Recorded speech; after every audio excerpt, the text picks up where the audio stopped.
Are you ready? You are? Okay. Let's ride.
Hello there, my name is Salli, and welcome to episode 3 of Against All Odds. It is finally spring, and we're looking forward to some exciting rides coming up soon, but for now, we've decided to visit a very popular destination for riders. We call this episode, Diamond in the Rough. Why is that? Well, allow me to answer that for you. Located east of Pretoria, Cullinan is an oasis of history, heritage, and picturesque beauty. This small town is the diamond we are referring to, situated in a rough and unattractive surrounding area. A small town, filled with warm, hospitable locals. There is a lot of history within Cullinan, and its origins date back to the late 1800s, when a washed-up diamond was found laying next to a fence post. This diamond made its way into the hands of Sir Thomas Cullinan, a diamond magnate from Johannesburg, who then tried to buy the land from Joachim Prinsloo, but failed in his attempts to do so. After Mr. Prinsloo passed away, Sir Thomas purchased the land from Mr. Prinsloo's daughter for £52,000. A couple of years later, in 1902, the Cullinan kimberlite was discovered in the area, and open pit mining began in 1903. At the time the mine was called the Premier Mine. On June 25, 1905, the Cullinan diamond was discovered in the mine by a Mr. Wells, and is to date the largest diamond ever found, at 3,106 carats. Back then, the Transvaal government purchased the diamond, and presented it to King Edward VII. How stupid is that? The biggest diamond in the world, and they just give it away. Anyway, the town of Cullinan probably wouldn't have come to be, if it weren't for the diamond mining in the area, just like Kimberley in the Northern Cape. And on a lighter side, it appears that there is a bit of a comical feud between Kimberley and Cullinan, about whose hole is the largest. That's a sentence I never thought I'd ever have to say. Now with the history lesson aside, it's time to ride. From Pretoria and Johannesburg, there are two popular routes to Cullinan. The freeway route, via the N1, N4 and Route 515, and then there is the other route. The other route is the alternative route, and despite making for some good time in the saddle, it is somewhat boring, not much to see in the line of scenery. Where the freeway offers you a tiny bit of scenery, with a couple of hills here and there, The other route is pretty much the opposite. It is pretty much flat, with not much going on all day long. At least we had some fellow riders on the road, which made up for the monotonous roads. The road conditions are fair, and despite Madison being a comfortable bike, I can't see that the experience should be different with sports and superbikes. But before I get ahead of myself, it's a chilly and cloudy morning when Bruce and Tash hop onto Madison. They opted to take the scenic route, since this will be the first time, since they got Maddie, that they will be two up on the GS. The route takes them on the N1 freeway, the Ring Road, the N3 and N12, where they hop on to Route 24, taking them past Ho Tambo International Airport. Bruce hoped, seeing the mighty Airbus A380 at the airport, but sadly, no 380s for him this time. Leaving the freeway and hopping onto Route 25, they travel east. This is where the boredom starts. For the brave souls that wish to take the alternative route, well, may God have mercy on your sanity. It's not that the road is terrible, it's that it is terribly boring. Made up primarily of flat, plowed farmlands. And when I say flat, I mean flat as hell. Perhaps in summer, with the rain, it will be a lot greener, which may make it a bit more tolerable.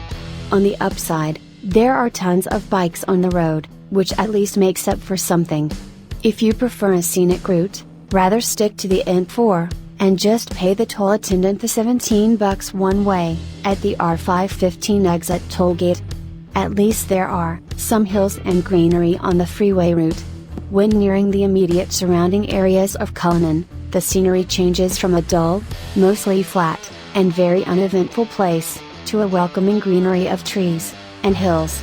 In fact, once you reach the town of Rayton, and its outlying areas, things already become a lot more interesting. Rayton is a small town, but has some of the most interesting little shops and restaurants, and I'm sure that there are tons of interesting trinkets and souvenirs hidden inside those walls, and although we are merely passing through Rayton this time, it is still a town that is definitely worth mentioning. Halfway between Rayton and Cullinan, is home to the World War II Italian prisoner of war cemetery, telling the heartbreaking tales of a different time. Yes, it may be a cemetery, but it is a monument, and, despite the sad history, so beautiful and tranquil. When entering Cullinan, the first thing you'll notice is how many jacaranda trees there are. There are tons of these trees, and in summertime, they blanket the narrow streets of Cullinan with purple blossoms. A lot of the architecture of the buildings from days gone by still remain, and there are many residential structures that are more than 100 years old. Of course, some of these have been converted to bed and breakfasts, restaurants, offices, and even museums. It is truly a stunningly beautiful town, with picture book streets, and some of the friendliest and welcoming folks for miles around. Cullinan also features an array of restaurants and shops that offer so many unique items, and it doesn't matter where you settle down to eat, the food is dangerously delicious. The town does offer an almost vacation setting or feeling, with everything set in such a peaceful and almost tranquil setting. Well, until the bikers arrive. I don't think there is one single place in Cullinan where bikers aren't welcome, and since this is a town that relies so much on tourism, bikers are very welcome. Whether you are looking at shopping, dining, hiking, or visiting one of the museums, you'll be sure to find something to pique your interest. If you're armed with a camera, it's easy to get lost in the beautiful photo opportunities, in and around town. So when they arrive, Tash and Bruce stop to stretch their legs a bit, and then go and explore the town. While taking a nice slow ride through the residential area, Tash spotted some people hanging from trees. Luckily, these were fake people, but she made Bruce turn around for a closer look. As they turned into the street, Bruce also spotted these people in the trees, and found it hard to resist. With the narrow streets, Bruce decided to rather go around the block, than attempt a 50-point turn, to turn Maddie around. This is also where they discovered this beautiful street, lined with trees. Stopping in the middle of the street, Bruce snapped this photo. They then continued on. curious about the tree people. They stopped at what appeared to be a coffee shop or something. As they got off of Maddie, they were met by Etchen, one of the residents' owners. They quickly learned that behind the plain-looking, green corrugate iron fence, lies a wonderland of antiques, accompanied by the nicest hospitality. Etchen leads them inside, and as their feet landed inside the property, they were blown away. The name, since I can't pronounce it in English, loosely translates to a corrugated iron storage shed, which this is definitely not.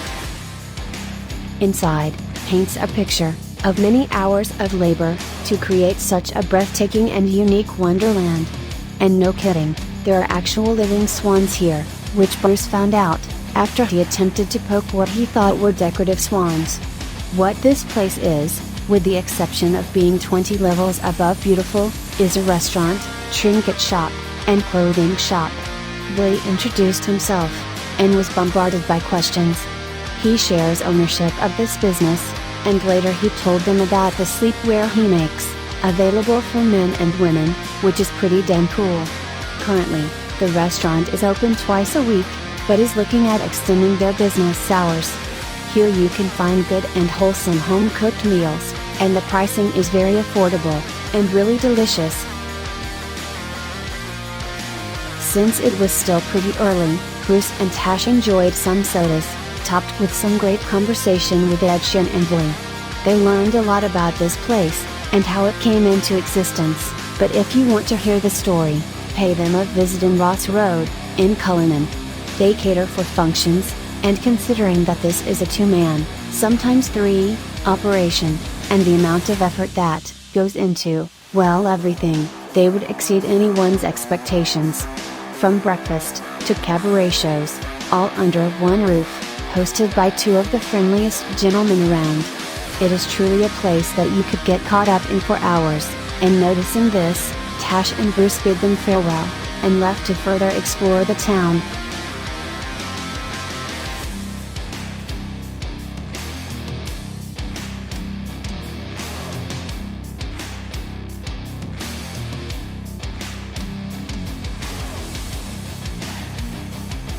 The next place that tweaked their interest, is what can only be described as a hub of local shop owners, or market. Here you can find clothing, snacks, antiques and much more. Within this hub or market, is the station diner. This is a station platform that was converted into a diner, and although they have a very extensive menu, the prices are a bit on the expensive side, and there are other diners in town that is more affordable. Nonetheless, it is a great place to visit, and should definitely be added as a point of interest, considering that some of the meals are served on shovels. It's pretty cool, trust me. So while spelunking around town, our dynamic duo started feeling a bit backish. Etchen told them about a diner that some friends of them own, called the Busted Knuckle. With that in mind, they set out to find this diner amongst all the others. Bruce was about to turn around and head the other way, when they found it. What a place! From the outside it looked neat, and tidy, and like a diner usually looks like. Bruce and Tash were met by Terry, the man running the place, and a very friendly man. They were shown to their seats, and a youngster, also named Vinny, arrived with their menus. The weather was clearing up, and it became hot. What better way to kick off a meal, than with some ice-cold beers? On the subject of meals, the Busted Knuckle has a great menu full of delectable meals, but our two were looking for a specific section of the menu, the gourmet burgers. Again, Etchen advised them that they should try one of these, and that is just what they planned on doing. Now being bikers, they have consumed burgers of all shapes and sizes, but the burgers on the menu were quite a bit different. Fig preserve and blue cheese, or chili and chocolate, on a hamburger? When I first heard of this, I thought that this was the beginning of the apocalypse. Who the hell would add chocolate or fig preserve to a burger? Well, it turns out that it works beautifully. So Bruce ordered the fig preserve Cadillac burger, and Tash the chocolate and chili Mustang. When the food arrived, they looked at this, and noted that the warning in the menu seemed appropriate. These things were huge. Having the burgers in front of them, they were still a bit conflicted about the ingredients. The fact remained that they were hungry, and they decided to throw caution to the wind, and started munching down on these oddities. The funny thing was, that the weird-ass ingredients actually complemented the ensemble, and was delicious. While enjoying their Cadillac and Mustang, they shared in some nice conversation with Terry, and learned more about the busted Knuckle. Terry invited them to go inside the diner and have a look around, although he did not divulge a lot of information, and was very cryptic about what was inside. Once you step inside, you instinctively pause, and try and take everything in. And guys, this is what a man cave should look like. There is something about this place that keeps you here. Every time you think about leaving, you see something new.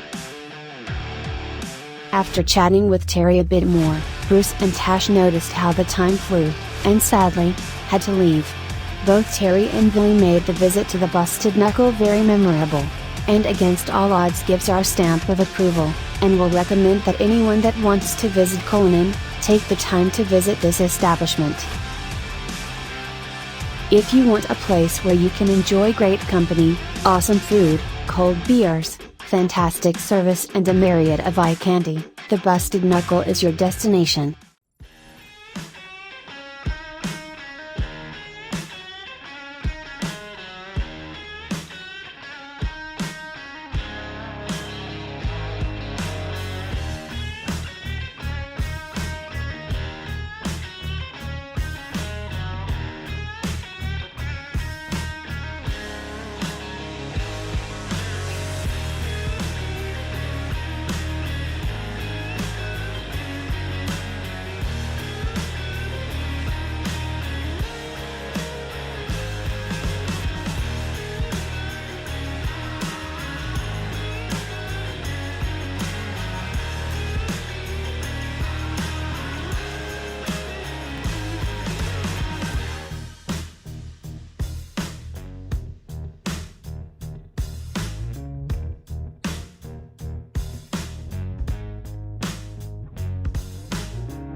Sadly, that time of day arrived, where against all odds need to say goodbye, and head back home.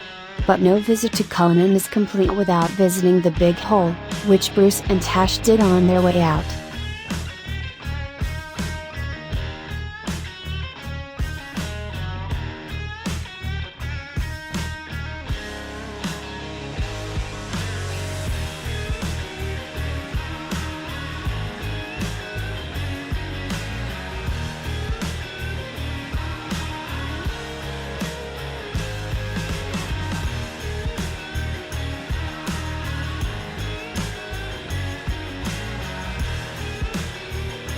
Leaving Cullinan in the rearview mirrors, they make their way back to the freeway, and soon, they were cruising back to the chaos and entropy of the city life.